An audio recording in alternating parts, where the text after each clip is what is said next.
Greetings and welcome to This Week on Site. Oh, it's great to be back. I got back yesterday,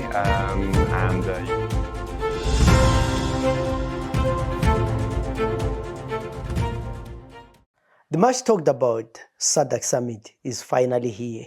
A lot has happened in the name of the SADC summit. As it is now, there are about 80 or so human rights activists who are in remand prison, most of them denied bail. And we've had allegations of torture, abductions, and there are some activists who were tortured and have been denied medical assistance.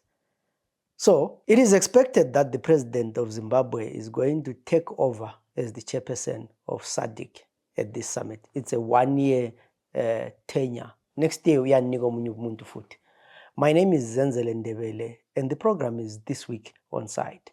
As usual, I have my co-presenter, Alice. Alice, I know you know a lot. We are researcher lapha ku-internet. Can you tell us a bit about the SADC summit? Lokuthi kati yona SADC vele kuyini? The Southern African Development Community will hold the 44th Ordinary Summit of Heads of State and Government in Harare, Zimbabwe on August 17, 2024. The President of Zimbabwe, Emmerson Mnangagwa, will take over the chairpersonship of SADC from the President of Angola João Manuel Goncalves Lourenço. On August 17, 1992, SADC was born following the signing of the SADC Declaration and Treaty by heads of state and government in Windhoek, Republic of Namibia.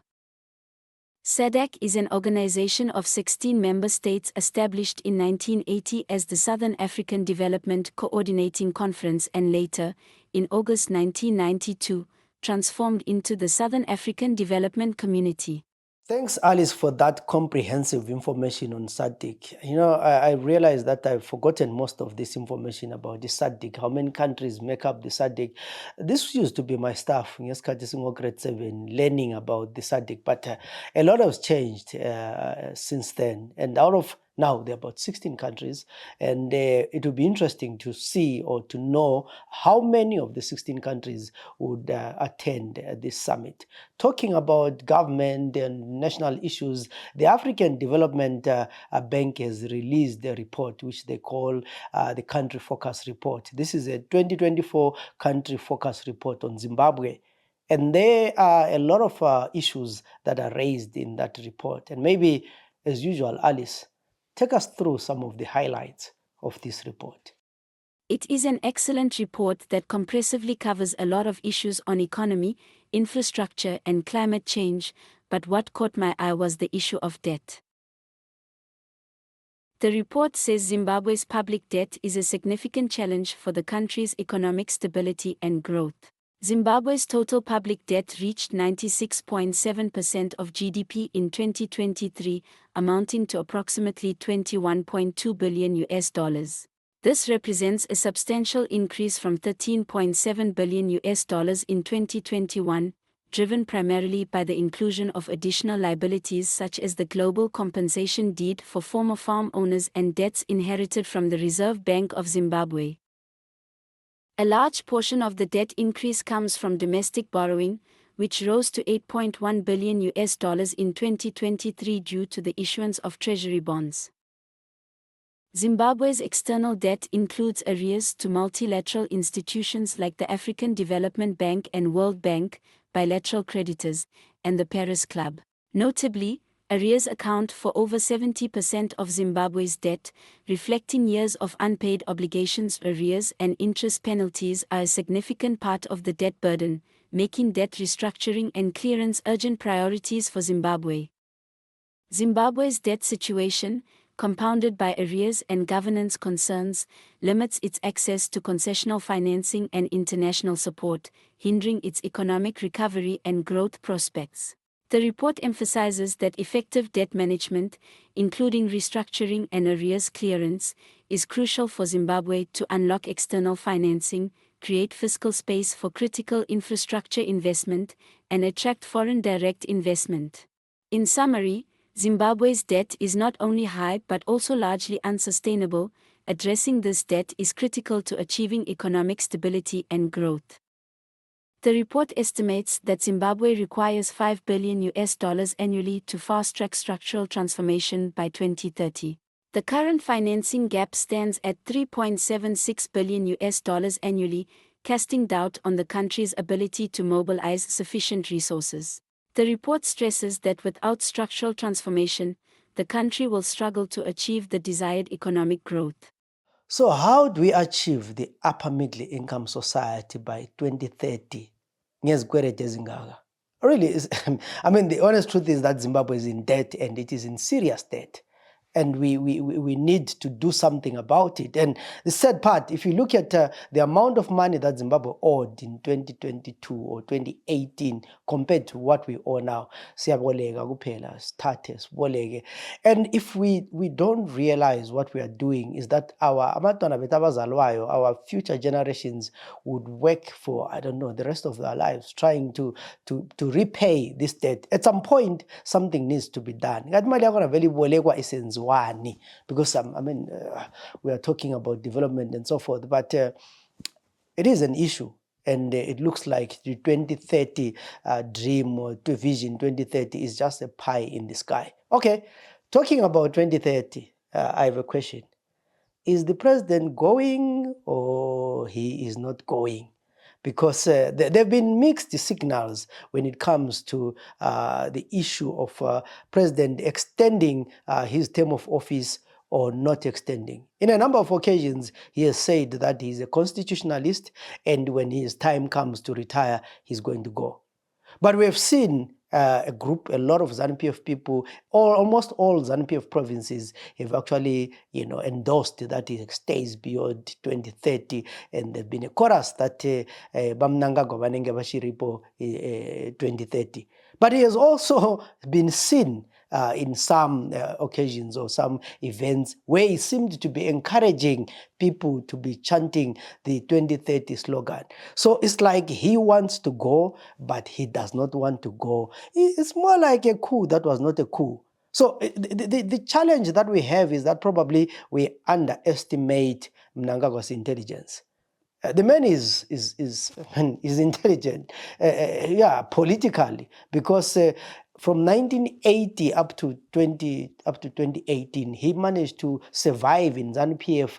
Besides the factional politics that were there, you remember the 2005 Dinyane scenario where he almost got to be the vice president. He was knocked off last minute when the constitution was changed, and it was said the woman would be vice president. The Dinyane, blew up in his face. He was demoted. Jonathan and the others, Ochinamasa, Umtenda, lost their positions in ZANU-PF. But he barely remained. He was a minister of social amenities, but he came back, and 2014, he became the vice president of Zimbabwe. And from there, the rest is history. In 2018, he took over as the president of Zimbabwe. So this man knows how to survive politically. We're talking about a guy who also survived being hanged by changing or lying about his age. But the thing is, he was not hanged, and we still have him here. So the 2030 scenario is going to be an interesting one, and I really don't know how it is going to play out. But publicly, he has said he's a constitutionalist. When the time comes for him to go, he will go. Alice, when ukubona njani? Constitution yetu inotiyo after every 5 years tunaenda ku Congress. Takaita Congress yetu about 5 years. Every 5 years tunaenda ku Congress, adidi? Tunaenda ku Congress ikoko to serve the president wetu. President wetu anafagara matema mawili 5 years, 5 years. Indakaita 5 years okutanga ngapera kana Congress mukanidzorera. So ndakuita my last 5 years. Tapera manje. Ndoenda kuzorora. Toenda ku Congress mosaka umwe. Besides being a soldier, I'm a trained lawyer. I'm a constitutionalist. I want our party, our leadership, our people to be constitutionalists. We must abide by the provisions of our Constitution to the letter. Kana nguva yekuti uinde inda, inoinda. Hatichengetedzei gwara romusangano. We are ndoda kuti maminista azive slogan. Kune vandakanga vapointa handisi kuti vanogona slogan here. Ndoda kuvatesta. Moyo uya neslogan tinzwi.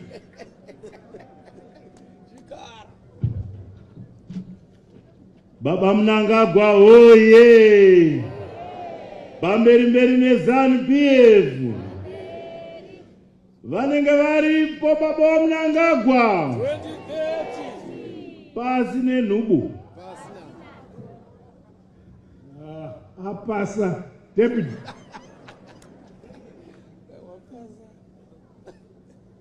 Vanonzi Honorable Gata. Chimbakera mudenga! Chimbakera mudenga! Pamberi comrade Mnangagwa. Pamberi kudzidza. 2030 woye! 2030 woye! Vamnangagwa vanenge vachitonga. 2030. Pasi nemutinya sando.